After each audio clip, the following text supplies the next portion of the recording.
L'anthologie, c'est énormément de travail. Quel est l'intérêt d'une anthologie? Je dirais, moi je me suis fait les dents avec Rockstar. C'est le jour où je me suis aperçu, après moult de discussions toutes plus ou moins arrosées, que beaucoup d'auteurs travaillaient en musique, écoutaient énormément de musique. Et c'est un thème qui s'est un petit peu posé. Alors ça, par contre, pour une anthologie d'imaginaire, c'est probablement par la qualité des textes que j'ai eus, mais c'est plutôt une qui a bien marché, question vente. Aussi sans doute grâce à la couverture de Casa, qu'on ne remerciera jamais assez d'être Casa et d'avoir un talent fou. J'en profite, il n'est pas là. Et les anthos mal perçus, ben, c'est un peu différent, puisque ça, c'est d'une façon militante, c'est une antho sans thème autre que le fantastique. Il y a souvent des anthos avec une thématique particulière qui sont une démarche totalement différente. Mal perçu, c'est un petit peu... quand on a une idée qui peut correspondre à un thème, alors soit l'antho est déjà paru et on l'a dans l'os, soit le texte n'est pas retenu pour une raison ou pour une autre, pas forcément parce qu'il est mauvais, mais peut-être parce qu'un petit camarade a déjà eu l'idée d'avant, donc on l'a à nouveau dans l'os. Des textes peuvent être très bien sur un thème et parvenir trop tard ou jamais ne correspondre. Donc là, c'est un petit peu un fourre-tout, on dirait, ou on dirait un genre d'immense buffet où chacun peut piocher, parce que c'est des ambiances très très différentes. Et c'est là un petit peu, on peut reprocher qu'il n'y a pas d'unité, mais en même temps, quand on a 20 auteurs dans une anthologie, c'est évident que c'est cette variété qui fait toute sa richesse. Je voudrais m'adresser maintenant à l'autre Thomas. Là encore sur la question des difficultés, tu viens de lancer ta propre maison d'édition, c'est déjà une difficulté. Collection Asgard. D'accord. Oui, pardon. Alors en fait, il s'agit de la collection Reflet d'ailleurs, qui est la collection de fantasy des éditions Asgard. Non, je n'ai pas lancé de maison d'édition à proprement parler. Mais du coup, quand on lance déjà un projet en soi, est-ce que ce n'est pas rajouter une difficulté à la difficulté de faire parmi les premiers titres justement une entreprise? Alors oui, c'est à la fois une difficulté, en même temps c'est un gros avantage, parce que j'ai lancé cette idée d'antho avant même l'idée de la collection Reflet d'ailleurs. Gros intérêt que j'ai eu sur cette anthologie, c'est que j'ai pu avoir des auteurs jeunes comme des auteurs plus expérimentés, notamment Lucie Chenu qui est juste à côté. Et le fait de découvrir des auteurs jeunes, ça permet également de découvrir de jeunes talents, ce qui permet également de nourrir la collection ultérieurement. Derrière, il y a également une stratégie éditoriale pure, qui est un avantage. Donc, effectivement, c'est beaucoup de travail, mais ça m'a ouvert également d'autres possibilités d'art de roman pour la collection. Donc l'anthologie considérée comme une carte de visite, en quelque sorte? On peut dire ça, et ça m'a également aidé à me perfectionner en matière de retravail de texte également. Se retravailler un roman, c'est pas du tout la même chose que de retravailler une nouvelle. C'est deux manières de travailler totalement différentes, à la fois pour l'auteur, mais également pour l'anthologie et les auteurs. Ça a eu ces deux avantages-là. C'est-à-dire disons qu'une nouvelle, c'est toujours un texte court, il faut que l'action se déroule très vite. Alors que sur un roman, l'auteur a beaucoup plus de temps de mettre en place son univers, ses personnages, tout prend plus de temps. Alors qu'en une nouvelle, on va pouvoir demander à l'auteur, en une dizaine de pages, d'arriver du début à la fin, et d'avoir un univers intégralement créé, une histoire, un scénario. Et c'est vrai que c'est quelque chose que je trouve personnellement plus difficile comme exercice que de créer un roman en 600 pages, où effectivement, là, on a tout le temps de s'étendre. Le paradoxe, c'est que les notes techniques sont infiniment moins bien que pendant toute la conf. Tout à fait d'accord. C'est même presque un travers d'être spécialisé dans la nouvelle en France. Et donc, Éternelle Jeunesse est l'anthologie qui est liée au Festival de Zone Franche. Ça n'est pas la seule. Il y a eu déjà les utopiens qui ont fait leur propre collection d'anthologie. Donc, à ma droite, il y a les anthologies liées aux imaginales. Alors, pourquoi lier une anthologie à un festival et chaque année? Qu'est-ce qui est... Pour l'argent, au-delà de la boutade, il faut que vous ayez d'abord à l'esprit la question économique. C'est comme l'ont dit mes honorables amis, et néanmoins concurrents, je plaisante. Comme l'ont dit donc les autres intervenants, une anthologie, ça ne rapporte pas beaucoup d'argent à qui que ce soit. L'économie du livre étant ce qu'elle est aujourd'hui, l'anthologie a des ventes en général, je donnerai une exception ou deux, généralement limitées. Et donc, l'éditeur sait qu'il ne va pas gagner d'argent. Donc, le problème, c'est est-ce que je ne vais pas en perdre? Donc, il faut déjà le rassurer sur ça. La deuxième chose, c'est le lectorat est limité. On peut estimer qu'une anthologie peut faire entre 300 et 500-600 ventes en petite édition. Et dans une maison d'édition institutionnelle, un peu comme Nemos ou autre, ou même j'ai lu, elle va faire, si elle marche mal, 300-400 aussi. Et là, les chiffres ne sont pas les mêmes, parce qu'évidemment, le mode économique n'est pas le même, et là, c'est une cata. Et elle peut faire entre 1000, 1200, 1500 si ça marche correctement. Plus, c'est extraordinaire. Je voudrais juste rajouter que c'est également une question de prix. C'est les éditeurs plus institutionnels font des anthologies de meilleurs tarifs que les petits éditeurs avec leurs anthologies. Oui, et puis là aussi, il y a le problème de la rémunération des collaborateurs. C'est que l'anthologiste, il est pas payé, parfois, dans l'édition semi-pro ou amateur, ou il est mal, voire très mal payé dans l'édition professionnelle. Pour vous donner dans des une chiffres, dizaine de minutes, nous reprendrons la suite des communications de la partie colloque sur le héros parfois, avec Brigitte Lyon, une anthologiste ou un anthologiste ne va pas avoir d'avance, c'est-à-dire d'argent lorsqu'il va signer le contrat. Ça sera zéro. en mythologie, Parfois, il va obtenir qui va nous parler 500, de Gilgamesh. En 800 attendant, euros. si vous voulez retrouver Au-delà, c'est très rare. Brigitte Lyon Voilà, faut le savoir. et Régis Boyer, Les auteurs, ils vont être payés zéro, une dédicace sur 20 le stand euros, de Nana peut-être Garcis 100 euros. en bas de la scène. en général, comme pour Nemos. Donc, c'est pas l'argent qui nous motive, ni l'éditeur, ni l'anthologiste, ni les auteurs. Alors pourquoi on le fait? Voilà, on a, Parce que comme dans tout 10 le monde, on a minutes, besoin de remplir le frigo et de vivre. Avec l'histoire de On Gilgamesh, sait que en ça, attendant, c'est un peu pour le fun et parce qu'on aime notre métier. C'est-à-dire que de temps en temps, on a envie d'offrir l'éditeur, l'anthologiste et les auteurs un panorama de nos littératures préférées. Et en quelque sorte, quand on a des jeunes auteurs français, on sait très bien que la plupart des lecteurs, et je réagis pareil quand c'est par exemple dans le domaine du disque, je ne vais pas mettre 15 ou 20 euros dans un bouquin si je ne suis pas presque sûr que ça va me plaire. J'hésiterai à prendre le risque pour des raisons que je vais le dépenser. Et vous êtes pareil. Donc en gros, vous allez plutôt aller vers l'auteur que vous connaissez déjà, l'auteur dont on vous a déjà parlé, que vers un inconnu. On sait qu'on prend peu de risques. C'est pareil au cinéma, c'est pareil. Et pour arriver à dépasser ça, au moins dans un milieu un petit peu d'amateur, on vous propose 12-15 nouvelles de gens différents, avec peut-être quelques locomotives. Merci à Pierre Bordage, Pierre Cédric ou quelques noms déjà très bien reconnus du public, de nous aider à tirer l'entot. Et puis ça va permettre un petit peu comme ça de vous offrir un buffet des desserts, je vais dire. C'est un peu le même principe. Et vous allez picorer, moi ça ne me plaît pas, j'en reprends pas. Moi j'adore la mousse au chocolat, donc je vous prendrai la prochaine fois, remettez-moi 3 Charlotte Bousquet, je prendrai les 3 romans. C'est-à-dire que vous allez pouvoir lire une douzaine ou une quinzaine d'auteurs, vous allez repérer les auteurs et les thèmes qui vont vous plaire, et le coup d'après, vous ne connaissiez pas l'écrivain, mais vous savez qu'avec ça, vous allez pouvoir vous orienter vers des romans et des auteurs qui vont vous plaire. Donc c'est une vitrine pour l'éditeur, c'est un plaisir pour un anthologiste ou une anthologiste qui en général fait d'autres choses à côté et a envie de faire connaître des écrivains et de travailler avec eux. Et puis pour les auteurs, c'est une occasion de faire une sorte de vitrine collective du travail actuel de l'édition. Et pour conclure, c'est un peu long, mais on essaie de donner quelques notions. Par exemple, contrairement à mes honorables collègues, je ne publie pas d'inconnus. Le modèle économique étant ce qu'il est, c'est une vitrine du Festival Imaginal qui est quand même, bon, je crois en domaine de la fantaisie en particulier, le festival numéro 1 en France, qui est un des grands festivals imaginaires au niveau du nombre d'auteurs, d'étrangers invités, etc. On présente une sorte d'image thématique de ce que la fantaisie produit de meilleur. Roi et capitaine, un thème classique de la fantaisie, magicien et sorcier. Le prochain sera un peu plus original, c'est victime et bourreau. C'est pour ça que j'ai d'ailleurs embauché un peu plus de femmes que les fois précédentes parmi les anthologistes. C'est un thème qui les inspire, mais aussi plaisanterie à part qui inspire les garçons. Voilà, conclusion, je serai plus court pour mes prochaines interventions.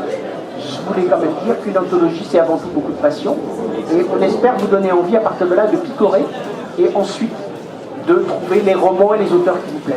Voilà ce que c'est une anthologie. Ça tombe bien, je vais passer la parole à Lucie, parce que vu le nombre...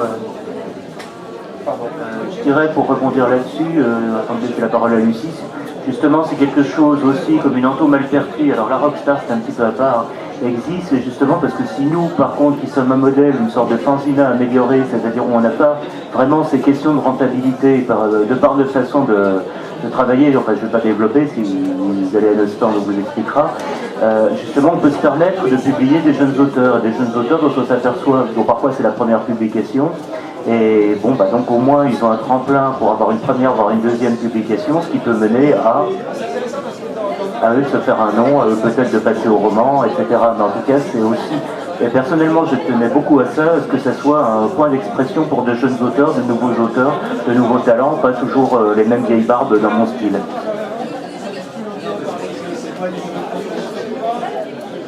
Oui, donc justement, sur la composition, l'art de récolter les textes en tout cas, comment ça se passe?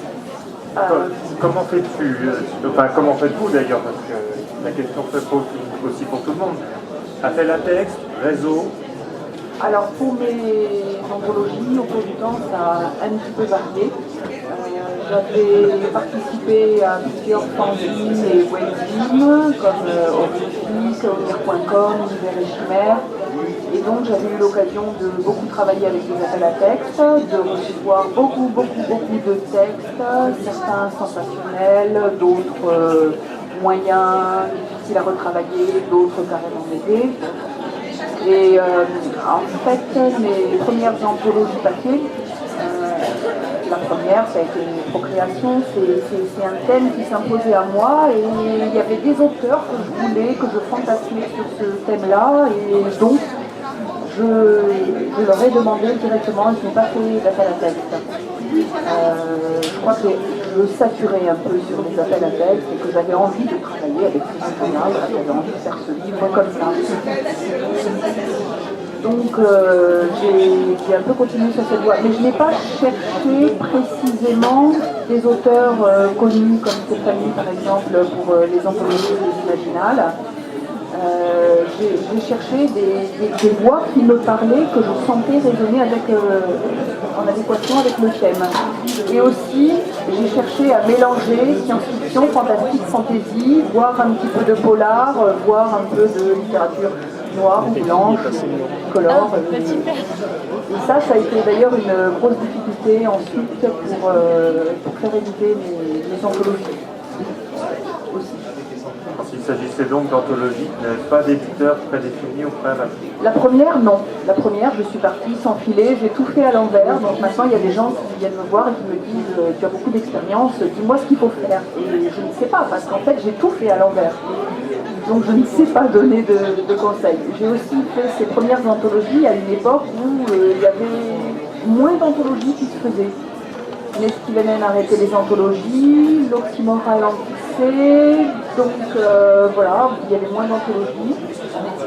Et j'ai donc demandé à des auteurs que je connaissais, soit qui m'ont fait confiance en disant bon bah au pire j'aurais perdu du temps sur une nouvelle, soit qui m'ont dit dès que tu as un éditeur, je t'écris la nouvelle, comme c'est abordable, c'est clair. Et donc qui m'ont permis de démarcher ensuite des éditeurs. Et alors là, je me suis retrouvée avec la difficulté, certains éditeurs, ah oui, mais je peux pas, là, moi je publie de la fantaisie et t'as des nouvelles de SF, ça va pas. Ou alors l'inverse, non, nous on fait de la SF, il y a du fantastique, on peut pas publier ça. Donc, du coup, je me suis tournée vers des éditeurs généralistes, et là, j'ai eu des éditeurs qui m'ont dit, mais comment, mais c'est pas possible, vous nous proposez de publier une anthologie des auteurs vivants, c'est pas possible. Parce que pour elle, une anthologie, c'était un florilège d'auteurs morts. Donc je me suis rendu compte que le terme anthologie n'avait pas le même sens dans notre petit univers d'édition de science-fiction, fantastique, fantasy, ailleurs. Et puis il y a eu aussi l'éditrice qui m'a dit, mais non, vous voulez que je publie des auteurs qui ont déjà publié des livres ailleurs, mais nous ne publions pas des textes, nous, madame, nous publions des auteurs. Ah bon, d'accord. Donc il y a eu des rebondissements assez bizarres, jusqu'à ce que je trouve livre pour publier Procréation. Et ensuite, avec cette première anthologie, ça nourrissait mon CV, en quelque sorte, et plus facilement proposer les anthologies ailleurs. Et parfois même les proposer avant et ensuite travailler de la façon normale, c'est-à-dire avoir l'éditeur avant de chercher les textes et de démarcher les auteurs. Concernant Éternelle Jeunesse, comment ça s'est passé? Alors pour Éternelle Jeunesse, c'est une histoire un petit peu bizarre, puisqu'en fait ça a commencé à l'époque, je travaillais dans un lycée, et j'ai organisé un concours de nouvelles au sein de l'établissement, et Julie Blanc, donc la première nouvelle de l'anthologie, a gagné ce concours, et a un peu déterminé le thème également de l'anthologie. À partir de là, j'ai utilisé une partie de mon carnet d'adresses, puisque Thomas Bauduret est au sommaire,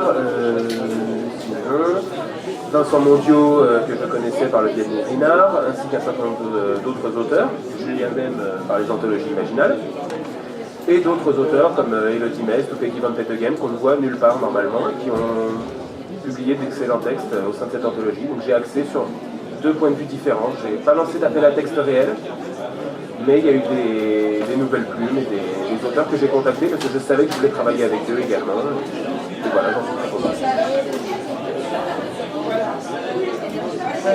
Une petite question qui s'adresse à tout le monde en fait. Choisir des auteurs c'est bien, choisir des textes c'est intéressant aussi, mais comment est-ce qu'on les ordonne dans le volume? Comment ça se passe? Quels sont vos critères? Bon, là je peux répondre plus facilement, surtout quand je commence pas, je préfère. Donc en ce qui me concerne, c'est l'émotion qui va déterminer l'ordre du sommaire. Il y a certains textes les anthologies sont construites autour d'un thème. Donc il y a certains textes qui sont pour moi une excellente introduction à l'entrée dans le thème. D'autres textes qui vont être une excellente conclusion. Et à l'intérieur, je vais essayer d'avoir une alternance au niveau des émotions. Il faut qu'il y ait des textes, je me dis en les lisant, parce que je ressens en les lisant, ça c'est vraiment beau, c'est magnifique, ça me met des étoiles plein les yeux quand je le lis, ça fait rêver, etc. Après, je ne vais pas mettre deux textes exactement comme ça, côte à côte. Je vais mettre, pour justement qu'ils ne s'éteignent pas mutuellement, qu'ils se renforcent. Après, il va y avoir ils peuvent aussi se répondre, c'est-à-dire qu'il peut y avoir un élément de l'un qu'on va retrouver dans le suivant, mais qui va être peut-être plus développé ou abordé sous un autre angle. Donc, comme autre genre d'émotion, ça va être, ça c'est un texte vraiment super intelligent, bien pensé. Après, il y a quelle plume, c'est bien écrit, etc. Après, il y a celui-là, il me fait mourir de rire. Après, il y a celui-là, il me fait carrément pleurer d'émotion.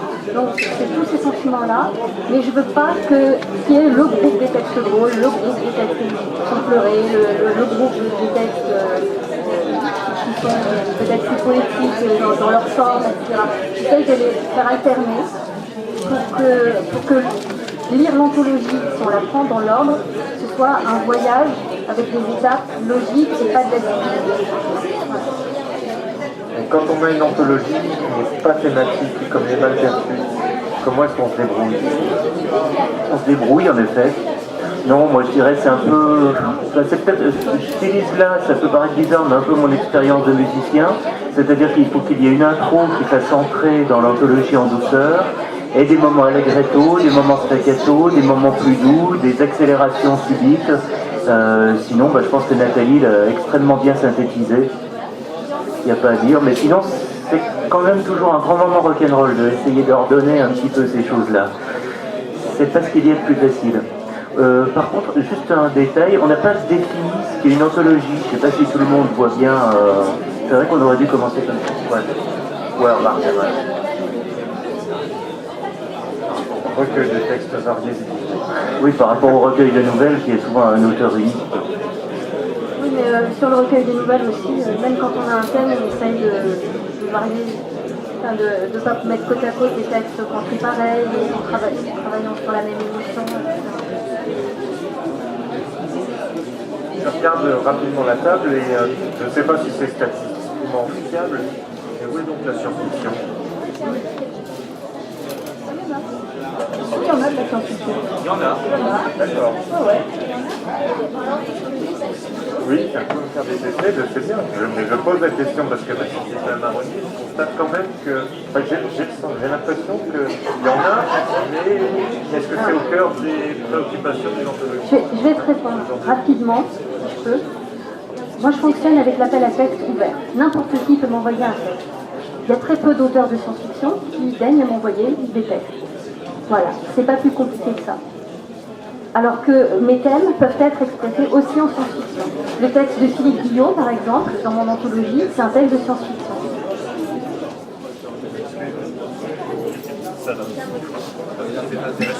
Je dirais dans le cas de Rockstar, il y a marqué science-fiction dessus, donc dans ce cas-là, ce serait plutôt une ento de science-fiction où se sont glissés quelques textes de fantastique et quelques objets dont on ne sait pas trop exactement ce à quoi ils ressortent. Si vous souhaitez tout savoir sur l'histoire de Gilgamesh, ce héros assyro-babylonien, je vous conseille de vous tandis que par rendre contre, sur sur la Malpertuis, scène la seule unité, c'est le fantastique, justement. Bon, c'est pas qu'on n'aime pas autre chose que qu'on soit braqué, mais Malpertuis est un éditeur de fantastique, c'est dans la définition même. Quand on va dans une pizzeria, on demande pas suite et fin de notre colloque héros pour la journée. Brigitte Lyon, Donc là aussi, il y a des contraintes de marché. Mésopotamie. Les collègues dans la petite édition, ils peuvent mélanger les genres plus facilement parce que la question de la rentabilité se pose beaucoup moins. Il faut juste qu'ils ne perdent pas d'argent, mais c'est une économie qui est différente. Quand vous bossez pour un éditeur, il y a un problème de positionnement des commerciaux, de la réaction des libraires. Voilà, donc tout ça, on est obligé d'en tenir compte. Et puis là, c'est l'anthologie du festival imaginal, c'est-à-dire que c'est un festival qui est imaginaire, dont la dominante est la fantaisie. Donc évidemment, c'était logique de faire des anthologies strictement de fantasy. Ça ne veut pas dire qu'à titre personnel, j'aime pas le bon fantastique ou la science-fiction, qui est plutôt d'ailleurs mes goûts de départ. Donc je suis susceptible de faire demain une anthologie science-fiction. Fantastique, je suis peut-être moins... voilà, il y a d'excellents collègues qui savent faire ça, sans doute mieux que moi, donc je leur laisse faire. Après, il y a un problème de cohérence de l'anthologie, ou alors c'est la thématique qui l'emporte, ou c'est le genre qui l'emporte. Il y a un peu les deux. Il y a une thématique plus un genre. J'avais dit quand même au début, je voulais revenir là-dessus, comme quoi on est aussi des gens de passion, que les auteurs, et là ce qu'a dit très justement Lucie Chenu, je fais appel à des gens que je connais, dont j'aime le travail. Et un dernier critère, surtout quand on bosse professionnellement, dont je sais qu'ils vont accepter de travailler les textes si c'est nécessaire, sans état d'âme et de façon professionnelle et rapide. Il y a aussi des critères, je dirais, techniques. Après, c'est les coups de cœur, c'est quand même des auteurs que j'aime qui reflètent la fantaisie d'aujourd'hui. Il y a à la fois mes coups de cœur, et parfois certains vont se retrouver dans 3 ans au-dessus, c'est le cas de Jaworski, c'est le cas de Charlotte Bousquet, d'ailleurs comme par hasard c'est les coups de cœur du Festival Imaginal 2008 et 2011, donc 2009-2011. Voilà, il y a aussi des liens avec ça. Puis de temps en temps on fait un défi. Sur Cédric écrit une fantastique. Je lui ai mis au défi, pour magicienne et sorcier, d'écrire sa première nouvelle de fantasy. Et il a accepté.